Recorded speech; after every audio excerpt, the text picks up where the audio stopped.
Stourm e morskos, gant Clyde Lugy-Belmont. Stourm e morskos, d'an evel a zivar kejadenn ar pemhudour a 1903, hag o stourm a henneb a Ramslegestr Gwen. Pa oe meneget e triwerkan c'hwec'h a pevarugen gant a c'hazetennoù e oe daget da c'hargo HMS Richmond, ur pezmel cargo implijet gant merder durez a genver South, e oe spontet ar bet hag ur opa a bez e pa de nebeud unvechou. A rok ma ne an koun a rajot da c'helou glachar uze hag en distrojot d'ar vu e pemdeziek. Pa oe kaset bigial da get gant ar memes doare, tost pemde, e oe tapet an europis gant an aon. Spontet gant ur Capitaine Nemo evel e leor Jules Verne.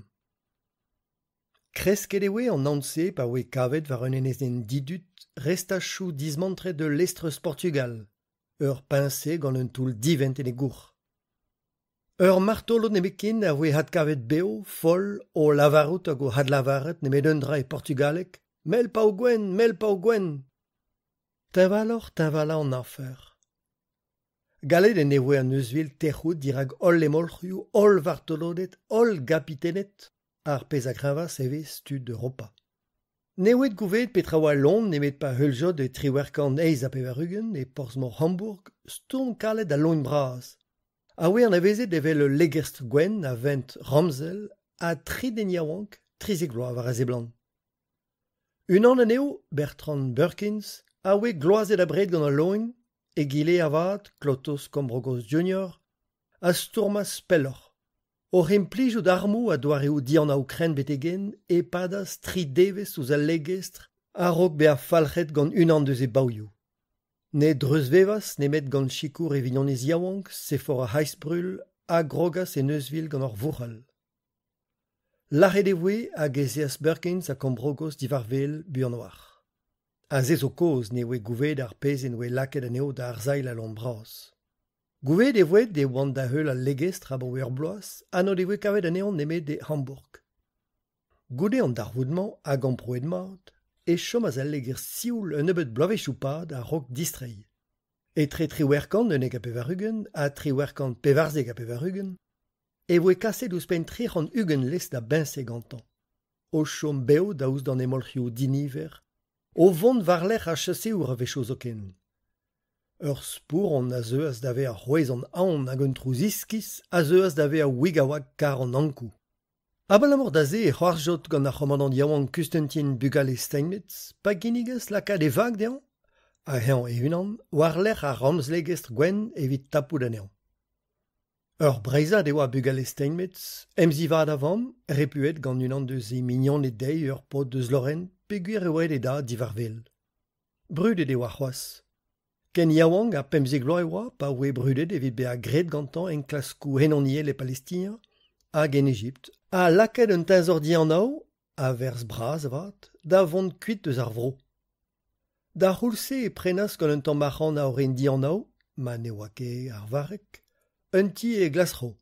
Skrivareas war l'er koun skridou a bepseur diverben ar gelted hag ar vretonet, o c'hober un dezen a zivar ar vretonet de hen an ternoz preden, a kregiareas da furchal war l'er ar Machu Picchu. Kredi a rejot de tilezas e vicher henoniour hag istorour, evit lakad e anno morluk gal. Men ereaz nemet klask ar Machu Picchu a tazorioù henoniel al da spar zedre ar bed. Kejareaz e Jakarta ouz ur gal emzivat, Steven Rospid, ha heulias anean evit pep beach abaoe zoken morluk gal. Tapet gantan e nantek vloaz goude kudennou igou gant morlaeron e Singapour e oe anvet da gomandant, marteus e drefazi. Evit gwir ne oa ket zelet gwalvad gant e hierarkiez, hag enabek da ze e nachas an emereliez e ginnik o kavout e oa rezangerus evitan. Pennek e oa Bugal e Steinmetz avat, pennek evel ur breizat, a pren a reaz an ameralet en ur pez benag, hag e tistag a sor brezegen a jomas di an ao da real en ameraliez. Prezeg a reaz e pat pell, hag e ben ar fin, pa oe echu gant an devez, e oe argredet an ameraliez. Dibabareas Bugal e Steinmetz ur skipal yaouank, unan sur avat, hag a ouie pegen arvarus eo ar gefridi. Galet en e oe kemer a leten an yaouank John Deban var e vours, ar pod yaouank gwella morluk gal, Evignon bras teven rospid a oa stanket e broskos. A ze zo koz ne halasket kemer perz en tamm fesdei a ozet gant bugal estenmitz evel malavare. Evag ar Machu Picchu pemp, a ze az kuit eus nanet d'an trivernugen a vizere triwerkant pevarzek a pevarugen, hag a heulias pep brut, pep rouden deus tremen skrijus a lont bras.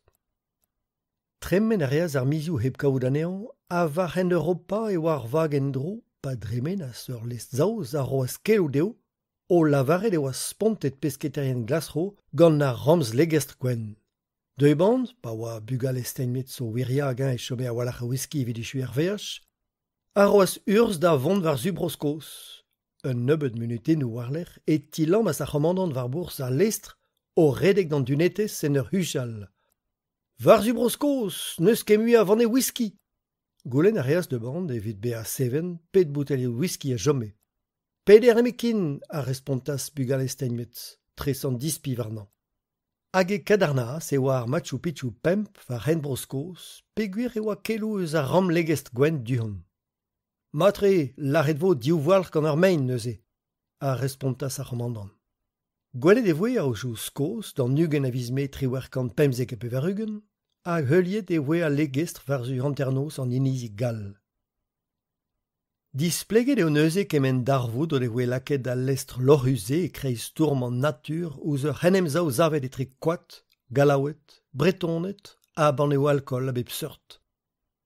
Ozelet ouz an dremwel edo deuband, de oa an noz ar pez ne eseket an trao, me kavout a reas en oa gwelet un drabenak. Trei a reas ouz ur martolo da dremeneamant hag a lavaras. It da gerad a romandant, moarvad emañ e gambro kousket, o tebri pe o reva zo ken. Sentier reas ar martolo da ken derrel a reas deuband o sellet piz ouz ar mor gant e luneden hirwel. Ur pennadig warlec'h e teus ar martolo dendro heuliet gant un dennik e vleo du gwisket gant ur hilt doar e skos, kwezet an nalvaont warnan. Tostad a reas an den ouz deuband hag e lavaras. Ya, outro John? Petra c'hellin ober vidoc'h? Kredap meus kavet al legestr. Ema o sacha nebeud mil morioù dirazom, commandant bugal estenmetz, a lavaras de band o rei a luneden hirwel dean, kavet meus anean a drugare de liou gwen. Hag ablamor da se, ti hunnet da hanon ken divert? Tapout a reas a luneden hag e zelas ouz an dremwel. Ma ya, ablamor da se ne.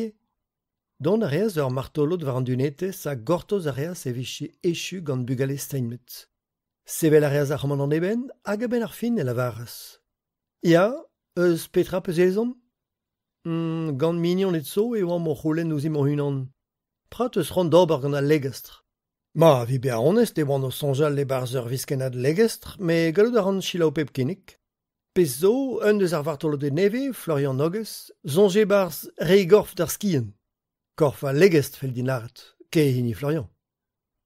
John a oa o tammzellout eus ar mor a zigoras e zaoulaget gant ar spon. D'ar skian? A lavaras bugal estenmetz. Me, petra rafen gantan. Studi al anean, hag al agal. Studi anean. Evit deski petra. Ne zebrinket anean? Ankenietor e zeblante John Bear a krege reas den emzantout treboulet. Zinou dorn a reas da Gustantin bugal estenmetz ne daoule keleve soutan. Ne renket, a respontas ar martolot. Goudoarit ar skiantorien nin nemet d'ur vandenat tud hanterzo da ga dremen o hamzer o Robertolioù Arnot. A fellet rad an Nogues e... Helasket d'ar martolot ken derc'hel gant e goz, pegur e strons az al lest gant un hejadenn dihortos. Lug a reas Konstantin ouz al listen hag e zelas ouz John gant zelou strafuliet. Daoust hag-eñ e c'hell unan bennak lavaret din petra e oaze? An draze o an iniek glasfen laret d'or gant ma zinou a lavaras John. Deuet eo a legestr evit krigien nom a treuzel en eus al lestr. Vant derrière Kustentin. Evit beas kler e mar vag o vont da binse. Gast e me ar commandant. Un an c'hoaz. Trei a reas ouz ar pont a lavarout un trez triz var eben. Mat, evel boaz neuze, pebini de harmou a kanolioù, gallout arit tennap a garit. Redek a reas ouz ur fusil a jome amman, a hean a kweza a stokkorf ablamor d'or Gordon ne oa ket sansel be ahe. Korkedu a hujas. Un hejadenn all a strons a zarvag o lakat Konstantin da gwea, a hean a lavaret. Nek e gwir, en eus o vant da baka ar sort restaj protozonel eus va amzerio an houarn. Tenna rejo douz allegez tra huchas en un doare a spontas ar vartolodet. Un an al a glaskas krigi ennan a c'hwita savat. Fei, man vont da zeskedio penans tenna d'ar vandenad loeioù O redek war ar pont e oe Konstantin pa harzas a doltrum. Evit gwir en oe kerzet war ur rastel a oe en em zavet a skoeden e rem. Petra man draze ober amman, emean. Ma John kemerit war flas, da va zonj ne zunket a ben. Goude be a santet e huchas John un toulat urzio a oe heuliet diustu. Leuniet e oe hanolioù gant mindrail a boledou. Tenni da ziver, a hudas John. Petra, c'houlenn a zor martolot. Petra c'hoarvezo da ziver. Ma, tennit war an tuze, a respontas John o tiskoz ar mor. Disken a reas, heuliet goustadik gant Konstantin, hag eun a reas ar martolot war a rouden ven a veze gwelet en tual. C'houetet e oe rak revu an eze. Ah, Jacobin ur brein, eme Konstantin. Ma, lavaras John, chomom heb fal galoni. Fin neo ket ar fed an eus c'houetet venean e zik an ekaio ar hanom. Non, a lont digalon ze a ziskar o hanom, a respontas Konstantin habask. E sorvo. Zelet are John ouz ar vartolodet, spien e zaoulagat. Teurel a reas ur zel ouz an oabl, out to da c'houde, a hern da lavaret lourennek. Touchom pren. Dres d'ar poentse e oe kaset ar vag da rulia gant un hejaden, pez a lakas Konstantin da gwe war ur c'haz du, da dremen din an ur skeul, den ne oie perag edo aze, da deri ur melezour stag edo ar vern, da yud a lapin a da gwea e barz un toul. Be on a tao, a yuras, a rabat nechi. Ouspen kost tezel eo ar vag, or ober pince a disbraz edo. Noz oa d'un mat, a ne hellet kemi gwelet aout koz, pel a lese. Pa oe golot stan a lestr gant an dour e lavaras Konstantin. Mat, ne mamm ket er c'hor, tamm ebet. O tap ur fusul adol trum e lavaras John. Redeo da unan a hanom pignat war ar vern a ben tenna ouz ar visken a burn ouspen. Gounet a rim amzer gise. Kwez a reas selou an ol war Konstantin a dapas an. Pereg me, a lavaras. Ar vech kentam a vo laredin e zo red a rapiten mervel gant e lestr, me lardor, nous on ket petrarin. Pedo pignat den ur c'hozmola de lavaras ur martolot du lonal. Ober pince en abeg d'ur pestra gwen hanter din an armour, ne roket hano deoc'h deus un rabenak? O zelet pis eus armour edo John evit klas kavout al legez traoet divarvel. Tre a reas eus ar vern hag e lavaras. Ma deo, prestor? Non ket, me ne ket grevus, a respontas Konstantin. Asten a reas e ziouvrech hag e huchas. Roe ar bedon! Adrez da c'houlse torraz al lestre daoudam hag e kwezas ar vern gant ur chaise braz a berz Konstantin. Kwez a reas John en dour yinsklas hag a lankaz anean. Tennet e oe ermez gant ur martolodiaouank a dapaz anean a bount anean ouz ar c'hour. Digas a reas Konstantin d'ar vag o tarza ur gorden outan hag o sach anean goustadik. Ur vech a stennet war a babours e lavaras Konstantin. E hano lu gant Dagda, Brigitte hag Anna ur pod madout. Petra ed hano? Florian Nogues an me perak? Pegur et lean ur vouteliad chouchen dit, Florian Nogues. Spimeus avad e vevin pel a walach evit reenei dit. Ma neus zonj gant den ebet evit terrout kuit deus ar gudennik ze? Ne lavarant ket viche mat kaout din an burn, med. Ma outrou bugale steinmetz, din me rank fer. Oh, pa ouzom d'ober c'houiken e trezom, John. Dar poent-se, ouspenze pa lavarez outrou din e kredan an kouz. Ma, megav din e rankfez klas gouzout pelech emaom a kas ur mesaj radio evit ma kasvet chikordem. Ur zonjker nemet un dreik, mar skingomz e fons ar mor, te war el er memant o vont da kavout anei tuchantik. O vont donnoc'h donna din d'an ar mor edo ar stan, sevel a rez Florian a greizol hag e lavaras en ur zelout pel. 5.000 ermez de ranod mam, neus radio e beganin, me tost atao mez ur bistolen goulou a gwell ur veganin, a gwella ganin ema. Sevel a reas e zorn ur bistolen vraz ennan hag e tennas. Ul linen goulou a zavas hag a darza spell a hus da ben ar martol diaouank. Dispar Nogues, eme John, me piouteus c'hoant e teufe. Ur pesketour skosat. Dres d'ar poentse e klevjot ur vouez o lavaret en davaligen. Amamain! Kap war ar c'hornok! Amamain! Kasit ar gemenaden! Bout e chomas John. Ne ket gwir? Penons teus gredze? A pio e roas? O c'hober e stal d'an aros edo al legestr, pa zavas e ben hag e vorennou.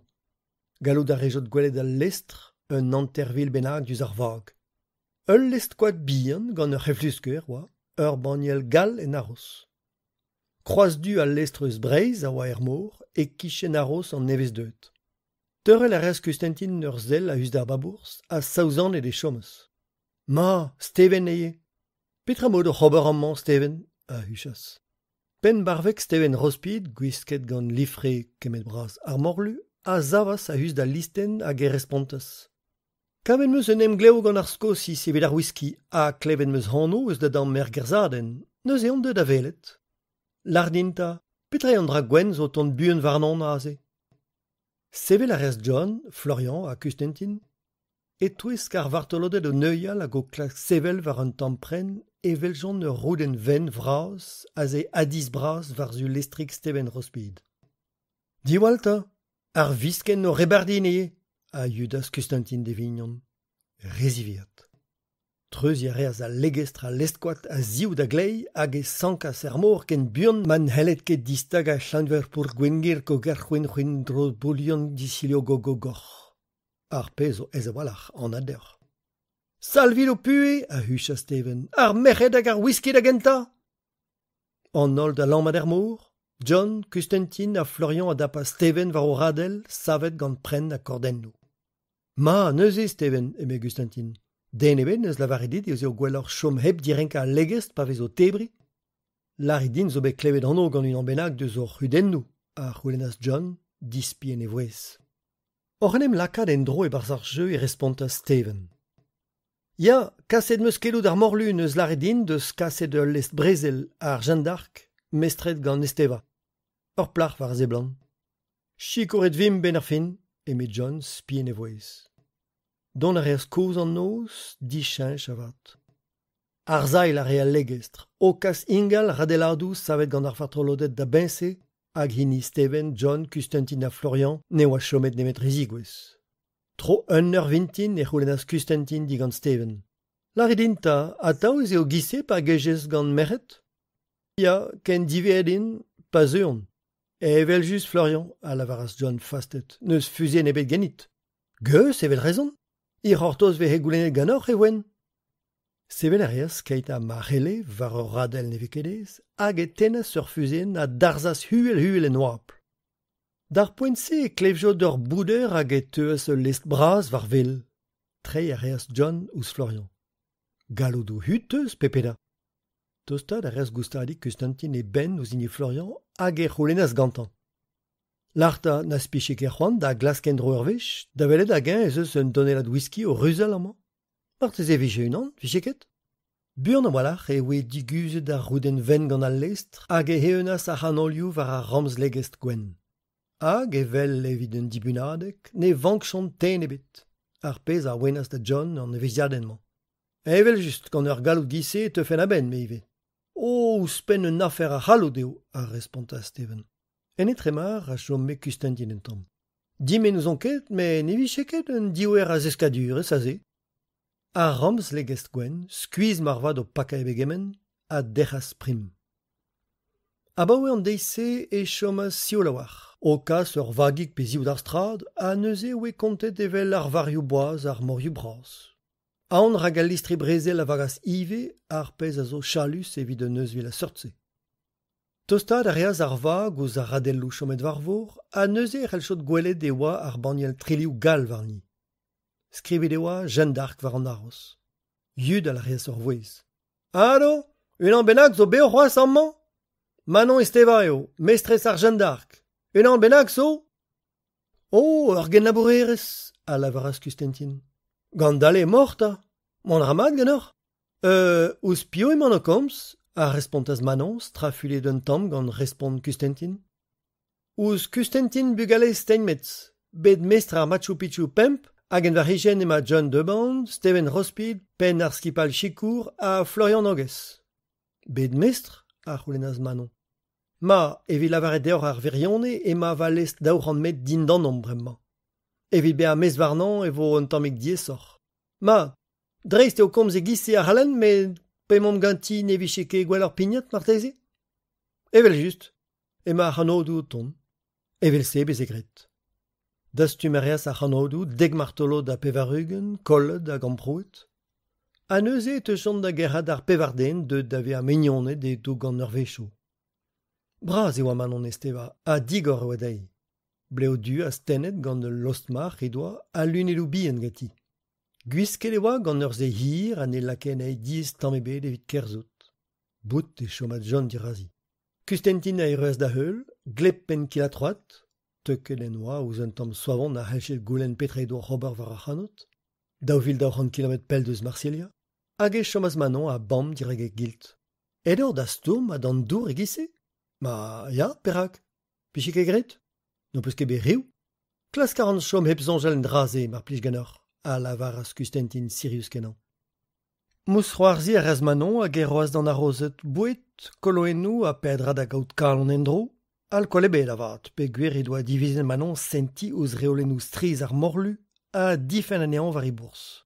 E ruzamant nezin da roskos a ben ar c'hoaz, a vous lavaras Kustentin o klevet kemese.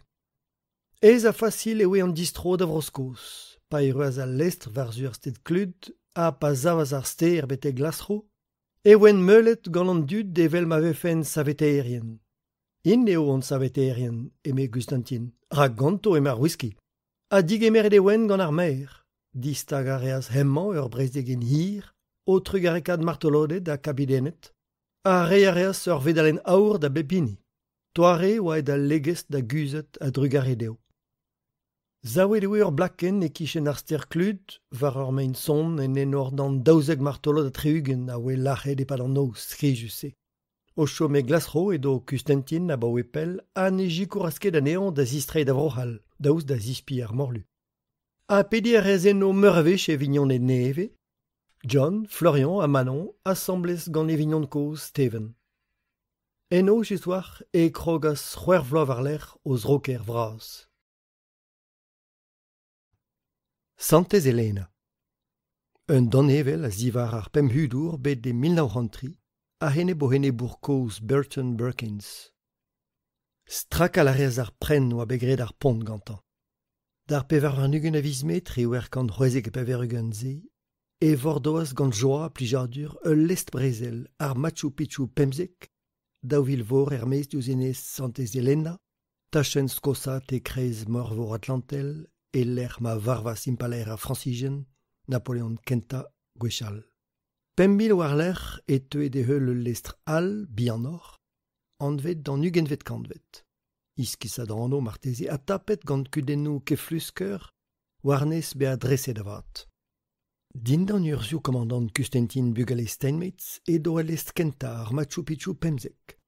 Kapiten listrier morlu gal e oa Bugale Steinmetz hag o chom edo c'hoaz e glasro e broskos, daoust da aspedennou penou braz ar morlu o diche be c'hoant da velet anean o chom e France, ma ne oa ket e brohal. Ne oa ket kosor eget un ugen vloa bennak, hag un an eus ar botret yaouanka da ve a behantvet d'ur post ken huvel oa. Dizimez a divugel oa, divar a pez a oui an dud dan e beutañ, a gwestlar e vue da oarezi ar morioù. Daoust ma implije e ve galoudou a lestras evit e raktresou e kenver henoniez. Ar pez ne blije ket kalz d'ar stur vot hag e c'hwestle ive e vue da zifen gwirioù breiz. O c'hallout zoken lakad unan deus e vignonet da ve a dilennet de kambr ar ganadet e Paris, evit kanton Lanillis. Ne c'helle ket ean be a dilennet a blamour medo en arme. Evit an ebegou ze hag a begoual e oa brudet tre e morluioù Europa. Dindan urzioù ar capitaine John de Band e do a lestr al. O chom edo ar capitaine e ur ger aotret gant ar morlu e bordel e departement ar Gironde.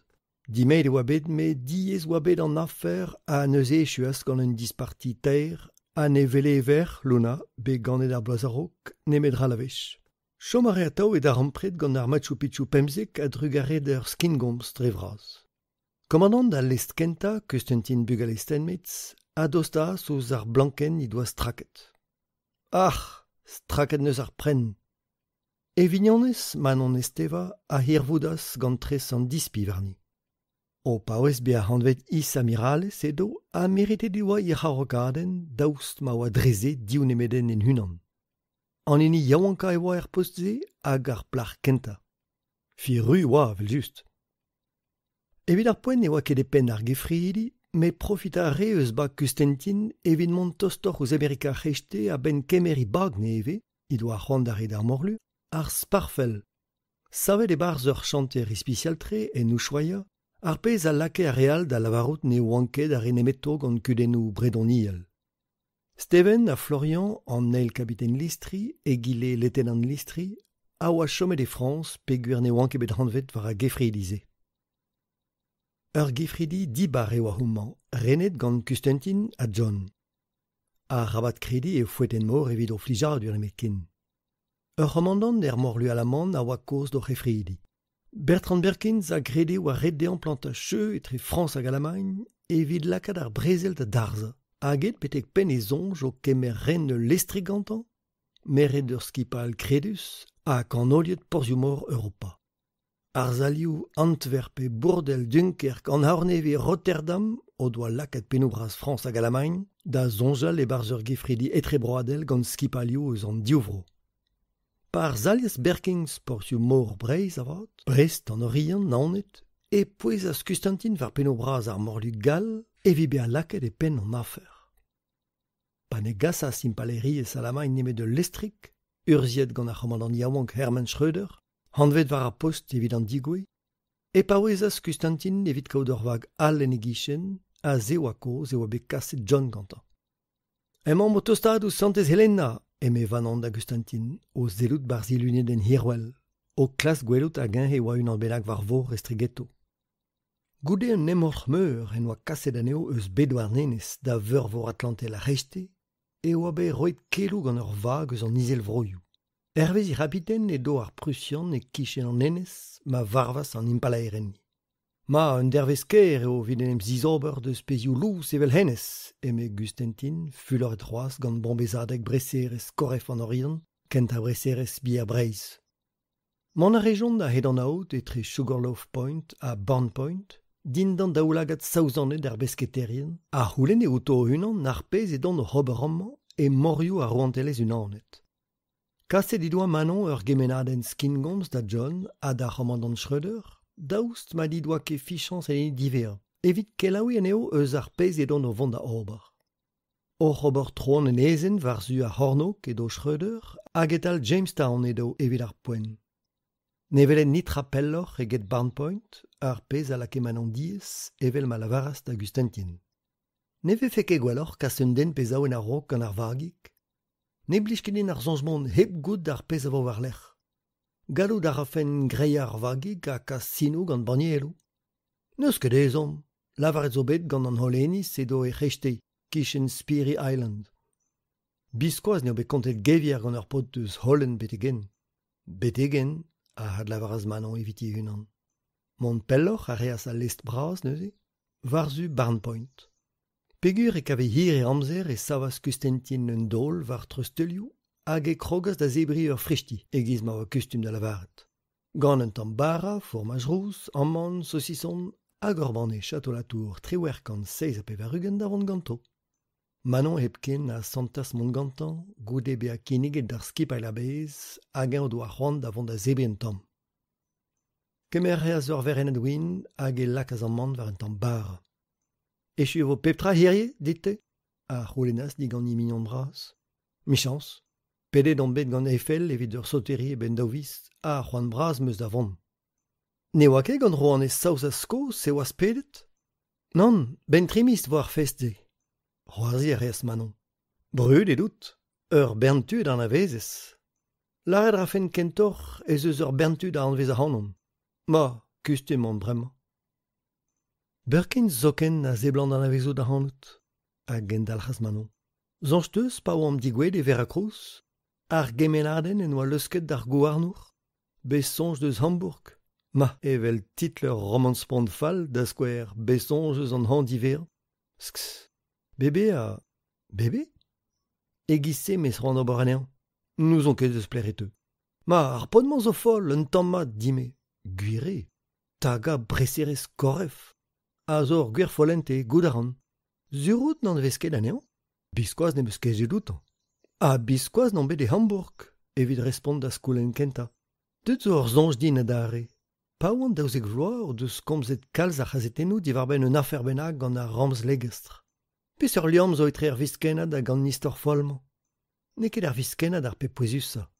Un nebeut blavich o var lec'h ma vefe kroget gant pinse an ol vigise, etre war kan neiz ep evarugen, oa bet taget porzmo Hamburg gant al legestr. Ne meus ket zonj deus peptra, dime avad e oa 3 deniaouank o doa kroget el legestr. Un an aneo oa anvet Birkins. Nezigas sonj ebet dit? Goudaouz ez mat ne meus zonj eus nitra vefe c'hoarvet da rog ma fe war zegloa. Pes ur liam gant ar gaston ivraz a vag bebe ouzin.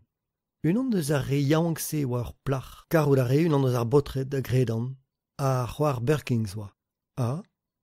Lachet oa bet gant al legestr. Ouz pen un an da c'hellbe a fuloret gant ze. Liam ebet ganin avat.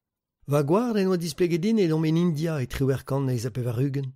Petra oa c'hoc'hober duhon, evit erel oa, un afer droch gant tu diskis a gredan. Nous on ket, ne meus ket zonj. Pa vez er tapet gant an kounach, a manon da c'hoarzi. An aveo da res doa reo evit kaout zonj, ma zonje se bar steog hun a rabadmont rebel ganti. Neus han o ebet e implichfen doa reo goulo a seurtse. Pes ur den a zo dirazout a gav dit. Den a lestregedot, Kustentin. Ne oan nemet o kinik. Mil trugare manon. En em zive barin va un an avat. Ne gredan ket mo zonj adare gant doa reo normal. Ma, peur e ruim? Ganit eve evelman da vakansi, eme vanan no c'hoarzin. Evit be a honest et zonj din deus ma c'hoarvian a oa bepred o c'holenn me mestragenin ar vech divea oan bet o velet an tud koz evit di deiz a bloa. A neuze? Peller on men gavet? A c'holennas gant ar martolot. Varnez tremen Bart Point, intron. Gwelet ar rim Spirit Island ben diwarvez. Trugare martolot. Petra zo ganit? A c'holennas gant ar capitaine neus breiz a oa un tres iskiz warnan. A c'hoar, emaout o paouez komz divarifen. Ne vefe ket an hini oa bet ganet ar memez dei a me? Pu an a di a reas manon. A geo, Kustentin. Hin eye. Houman a blij din, a lavaras Kustentin. Trez a levenez warnan. Ifrof deus resevet va marik? Ma zo koz divar ben da leur a zivar istor breiz, treset ganit, ya. Resevet eus anian. A giskis a tra, krogeo da zebre anian. Un an vat eo houman. Drest ar poen met o Kustentin o hesteure le garante evit filiores. Et tremenas e vag Barn Point, evit mont d'arbe e do etre ar begman a George Island, e l'er met o dija ul lestr, an e oa ket a gibel hag ar Machu Picchu pemzek, heb be a dister avat. Ur baniel izelvroad a velet varnan an e zeblanke gwest a ober drog da zen, e vel ma kredas kapiten a lestr al, da lavar o Kustentin, a zivizas saludi ar vag al gant ur gemeladen gant banielo. Nec'het e oa manon.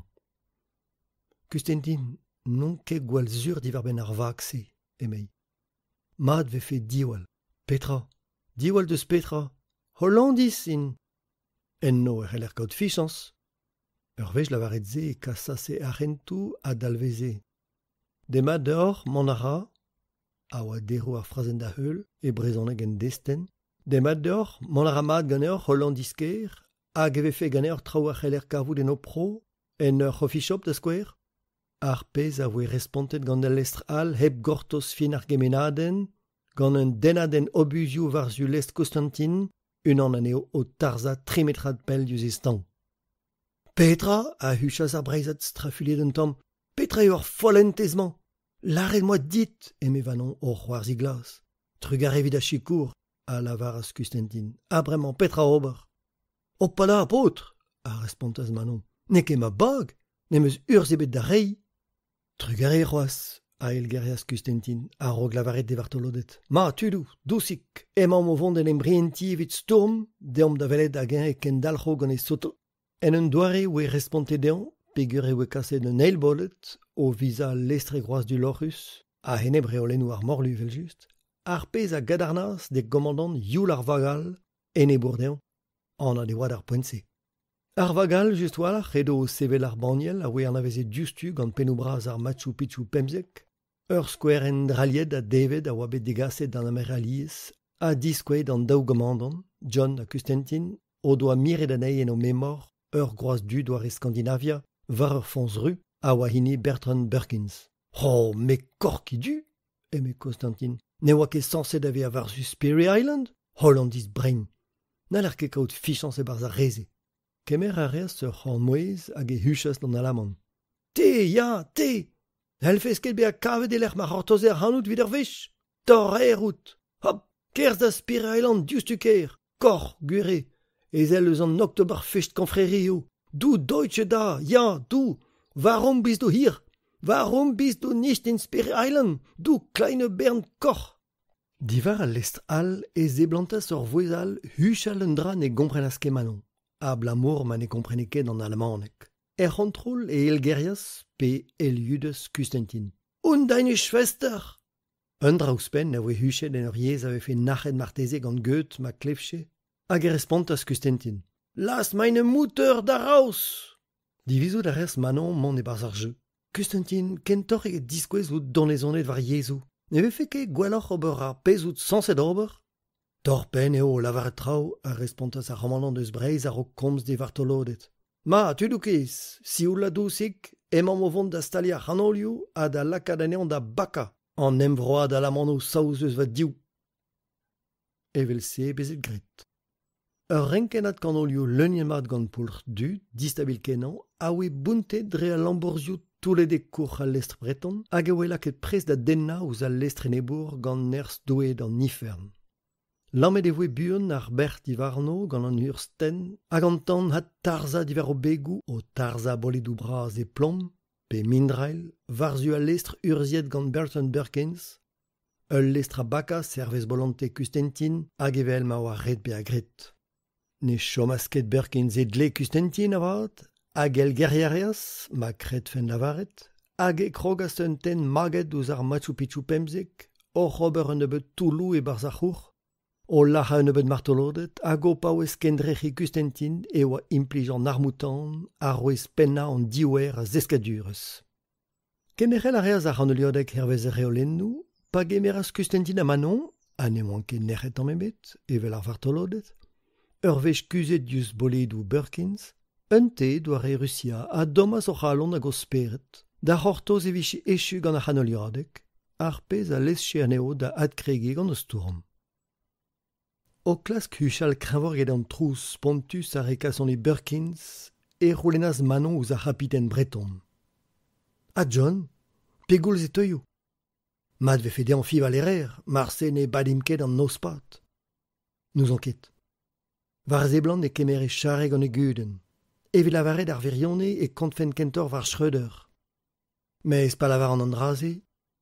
Hagen halfont kaout fichans e barz ur pot deus Alamagne?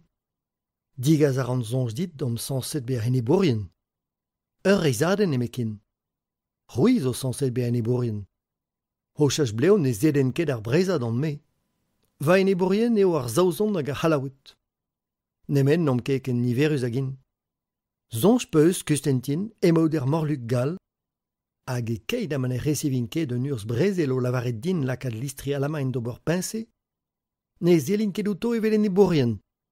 A pa vich e roed un urs e giz se din ne zelfen ket outo evel eneborien nemet o c'hortoz ar peur. Er fin ne vo ket reuz etre ar c'halawet hag an Alamanet e pat pev ar ugen vloaz me mestra. Guire met e barz morlur vro resiz maout. Moarvad emaout ali gant un ebet traoganti hag un ebet kasoni. Perak behenni neuze.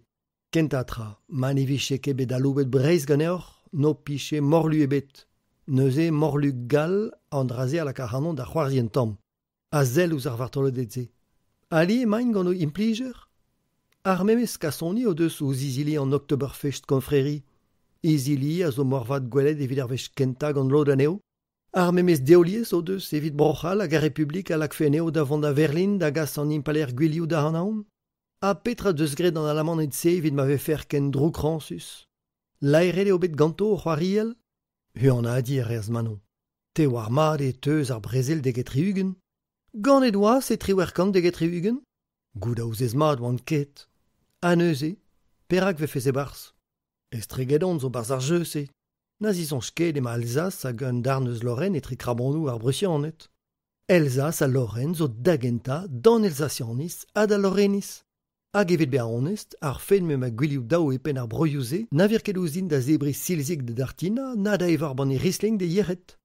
Ur vech lavaret ze, mo peus ron ober enebourien deus ramezeien, gwell a ze.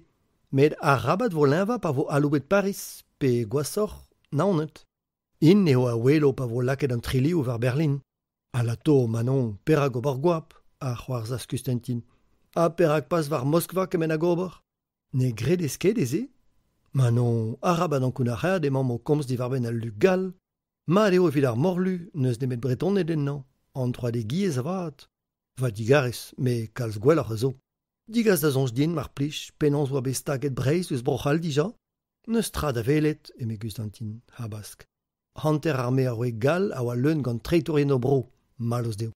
Ur rand galon evit o ro e francis daou, a peva randloaz o tremenet da baoe, a neke ken huel a livi hirio. A Napoléon, ne gont ket? Napoléon var ur.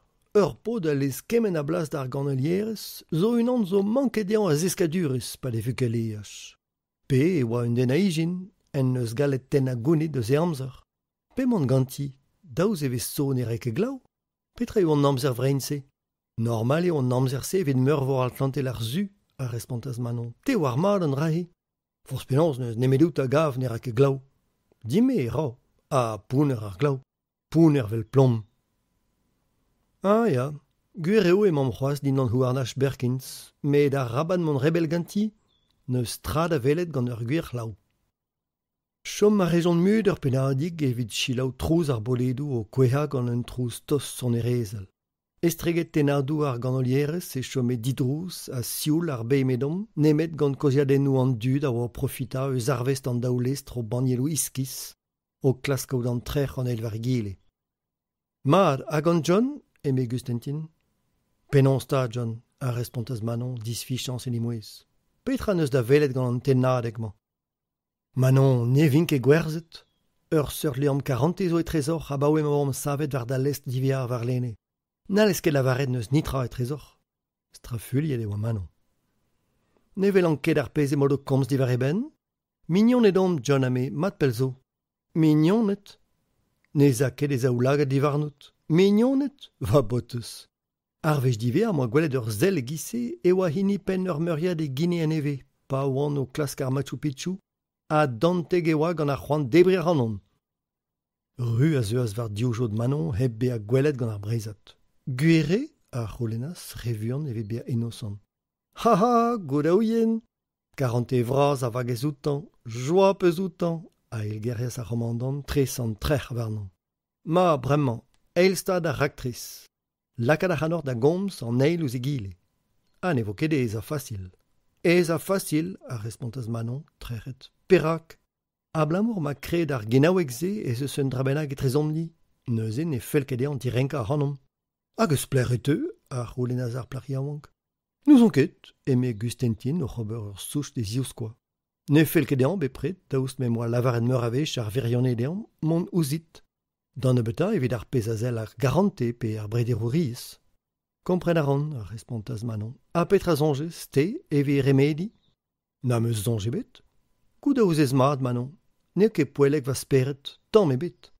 Non ket gwest nemet a rezonjou holek, di bo sub da zeveni per vuier. A malos fes a c'hanom d'ober, a lavaras Manon. Nemet evit klask. Neus chans ebet ez a fe en dro. Gwireo eo diez diom ober ur zantimanchou, met zuron e teuñ ma ben. Rede kaout fichans enom me mestra. Ya, mat. Lizer digor zo gannor, neuze. Ma, neke kavan hir ma amzer, mais... Gervel a reas Kustentin ur martolot hag e c'houlennas gantan. Pler ma rapiten de band mar plij, a lavaras e brezonek pe gwir e oaiez ar martolot man. Mandron a houlen, eme ar martolot o vont varzus sal ar skingoms. Glav a rec'hoaz var al lestreus breiz, ur glav a vombezennou, heb chom heb kaout ur respondez e bers. A Juan Braz en oa Kustentin da c'hout pleredo John, o ragzelout en liche ezom anean evit don aben deus Berkins, a oa kreantre me mestra. Distre reaz ar martolot var l'er un eben minutennou hag e lavaras da Kustentin. Talkich en barnpoint ma rapiten de band. Amman vo ben un 10 minuten benak. Ah, plisa dormes pa glevant surtrau, eme Kustantin o komz ouz manon. A ben 10 minuten e ruyo da amourus. Ne kema amourus, a respontas manon hegas in imouez. Laouenon o klevet teuio. Ne bado ket ar vag da viken drestol pas out kustume de l'akadaneo d'ober pinse. Guiror ne grede ket lavaret. Treuz edewe ar Machu Picchu pemzek, gant ur bolet pouneror eget ar real, o tapout tolhouarn pelioù koad da martolode ne oan ket ur hortoz an tolman en e hent. Chaus, a Judas Kustantin, pas c'hoaz.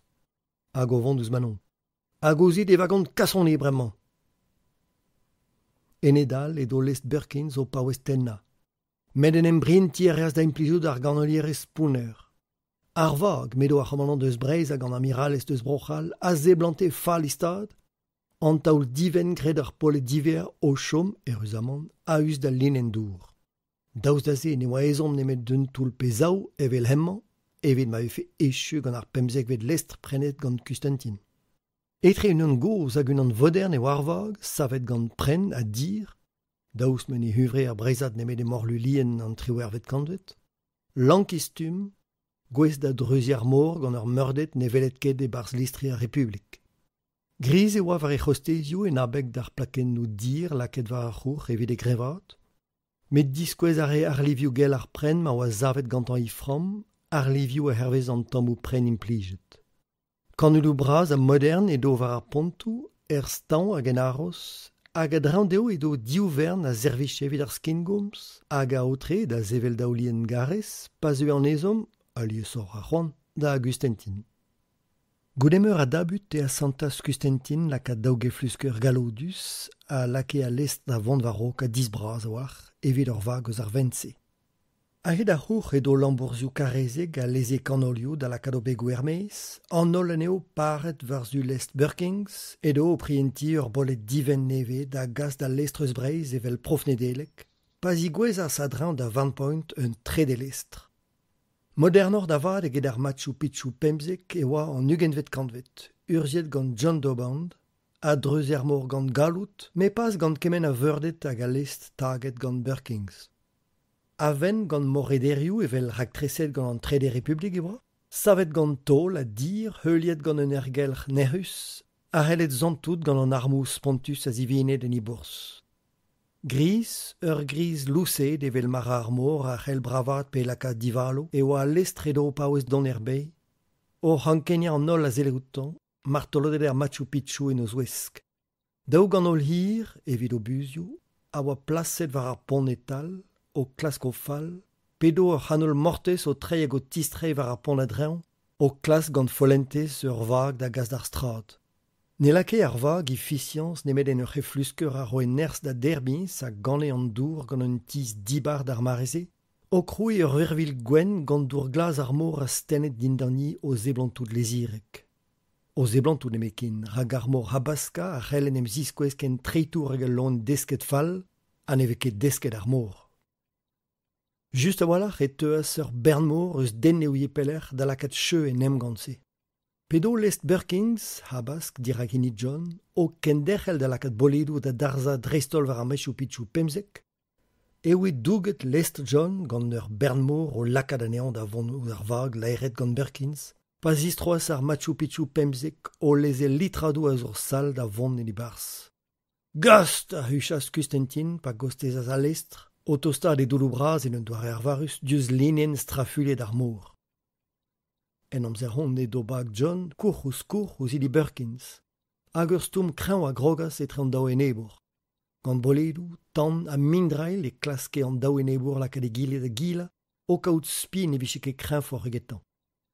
Stumig John o re urzioù gant e voez don de vartolodet spontet gant ar bernmor a veze gwelet var ar bonten gomandi.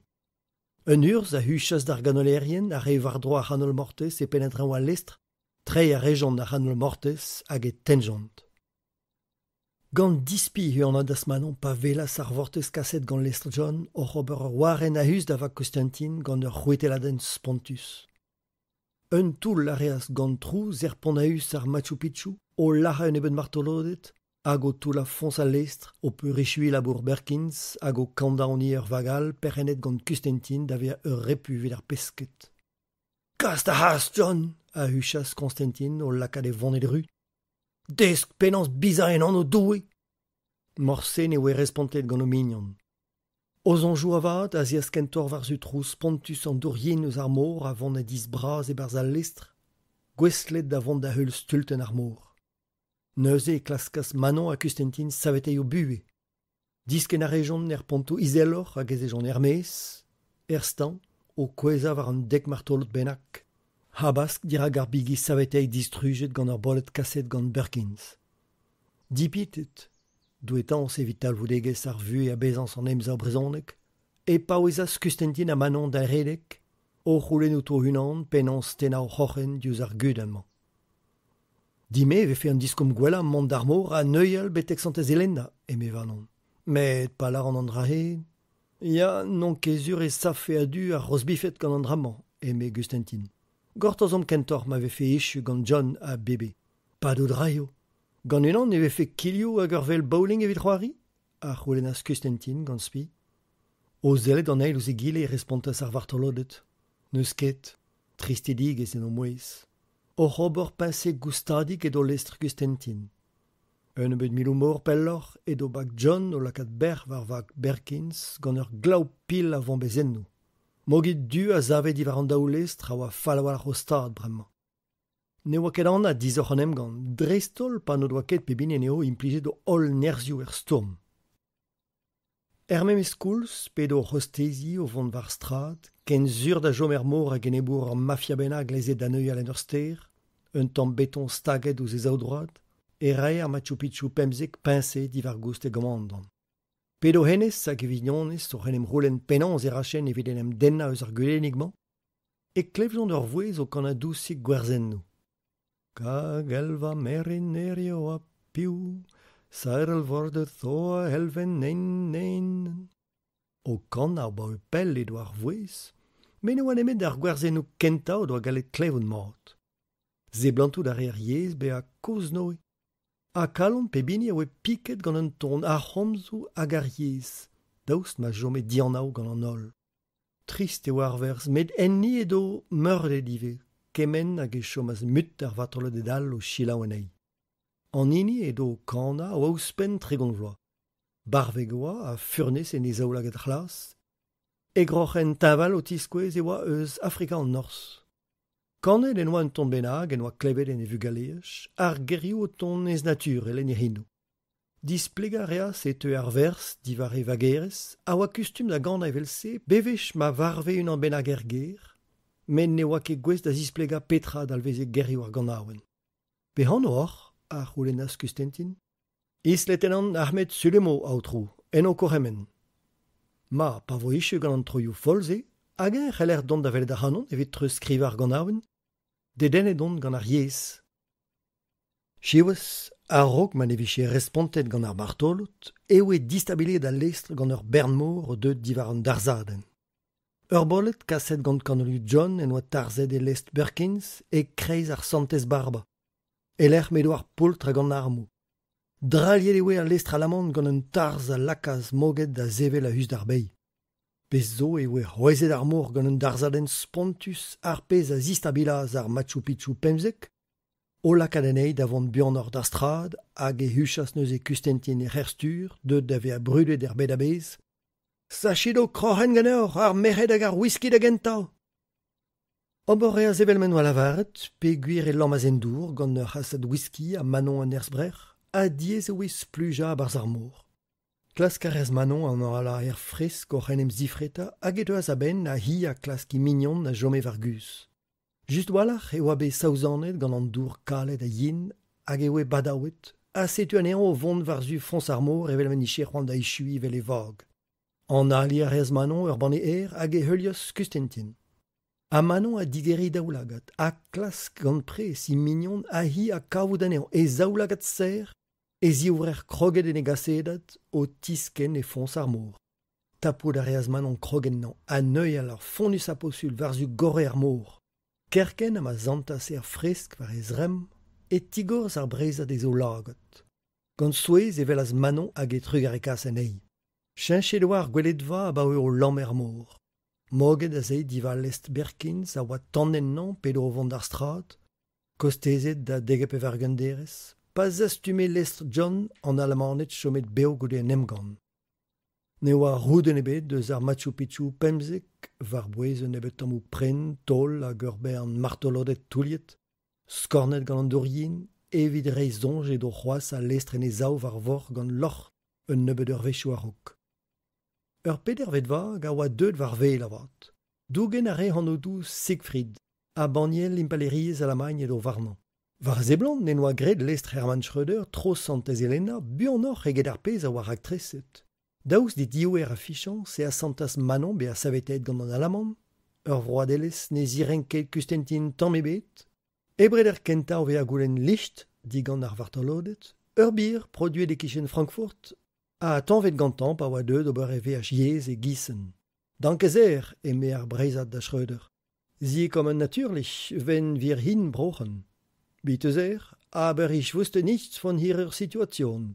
Kein Problem, Sie sind jetzt da. Oh, diese schöne Fräulein ist meine Freundin, die Amiral Manon Esteva. Manigares, kommt sie so die warme Fen, neketa?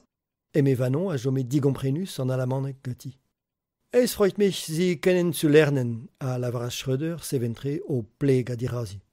Tosta da res Manon ouz Kustentin hebleze li daoulagat da zelet ouz trawal estreget Schröder. Petra ma o paus lavar edin, meus ket komprene pep tra. O kunugini hanon oa? Ne ouie ket evel just e oa derou ur vignoniez vras. Lestre John a zeuas ouz ini Schröder, goude bead astumet gantan an ol vartolodet deus lestre Berkins, a re Kustentin ive. A Berkins e unan. A neuze e relas olpen ou braz ar folantesman tremen var vours bak John, a Kustentin hag huchal kerken na ma velas John. Te pa vi men Europa e la kin da hono e kentelioù biza. Ur vag az lez din. Apra re din an ma bolet, a el gerias John. Mod pevo n'alez ket miroudouzit. Beb gwech pez ur vag neve da gavot un doare dirortos da lakenei da vant ar strat.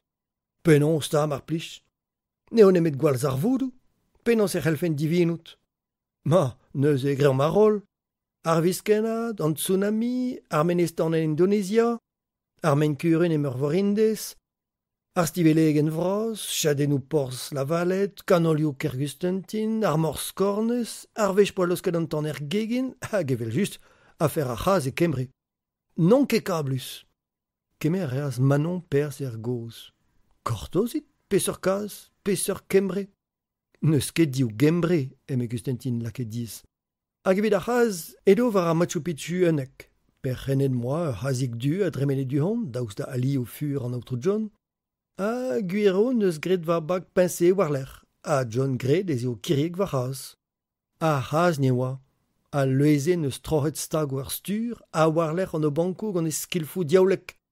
A war l'er neus kavet an tu da doula e fons ar c'hour o himplij d'ur hanol noa galet distaga. Ed eo am d'ar strad e kreiz ar morkeltiek, a yen oa. O, poske meuse, a lavaras Kustentin. Yen skorn oa. Eruzamant boa galet e chui war en esvanin. Mi chans ebe beuzet ar c'haz. Niket, eme Kustentin. Penons e ouz ese, a c'honeas John. Evel ma viche o respon, e klejo d'ur viaouaden a drein d'ar vignonet a da Schröder. A oa kollet un tamm vi lavaret ar virionne. O pao espignat war pont bak John edo ur c'haz du brao kenan, hag edo neuze o c'henem zechi gant plijardur. A neuze e zelas ouz mi bien den a oa amman o lipad e baoioù laouen gantan e hunan. Gaz da hast a hujaz John, trawal ar gant a hazman. N'alez ket skarz ankou a el gerias Kustentin. Va haz din neo. Kel a wedot a lavaras John. Ken grodrouzus e vouez menem lakas Kustentin dirag e gaz evit gwarezie neon. Mareom pense en abek deon pe blam den ral e tebrin ur hazafars fenoz. Manon, daoust ma c'hoarze e youlger, a zivizas e oa poen echuig an ar goz. Ma, poen ve fe mont da velet Berkins fe feket, emei. Vel just, eme John. Var ar pont a dreon ma, gant ar real. Ur zel gourdrouzus a darzas ouz Kustentin en oa kemeret e gaz en e ziouvrer. Hag ar c'haz edo rozmouzet da blamour ma flore Manon e hozouk. John a vlenias Manon, Kustentin a Schröder d'an aros, ma c'hortoz e gant an ur c'hant prizoniad bennak, a zavas o daoulagat war zu o baherien. Ne jo menemet unan war zao. Barvek a skuiz e oa, hir walach e vleo, Guisket gandilia du hevel ouzre kustentin. Du a teir oa ezaoulagat, a ganto e heulias drezel ar gomanantet deuet da gomzoutan. Zi evisen naturlich va zi hirtoun a roulenas kustentin. No po ket ezam da vonouzin elamanek e me verkins disprezien e voez, komz a rano yez. O yez deo, a respontas kustentin. Va yez me eo brezonek. Nemet ma komz fer a yez? Komz a ri brezonek? Bezid laouen, a lavarat Berkins en ur c'hoartz. Bezid laouen gant o trec'h, ne bado ket. Lidit ma kirit, no po ket digare lida kemese en o pue. Evit ar c'hoi, a gendalchas war zu kustentin, ne meus ket ankoun ar c'hed Hamburg. A fulor edo en e voez hag en e zaoulagat pedo komz. Kaset e oe ar brezonidi e kreiz lestr John, hag ben ar fin e tistroaz an diovag da Europa. O lezel e Santez Helena ar Machu Picchu pemzek, er mor, am manon war an enezen, deid a vont da Amerika ar c'hechete. Laouen braz e oe pen o braz a morluio gal hag alamant o klevet i doa gret ar gefridi bers, a toulbach ed e oe Berkins en ur c'hastelik en Heligeulen e mor an anternous, evit murou doutan ober drouk, un diskoulm a zeblante don la ben anean.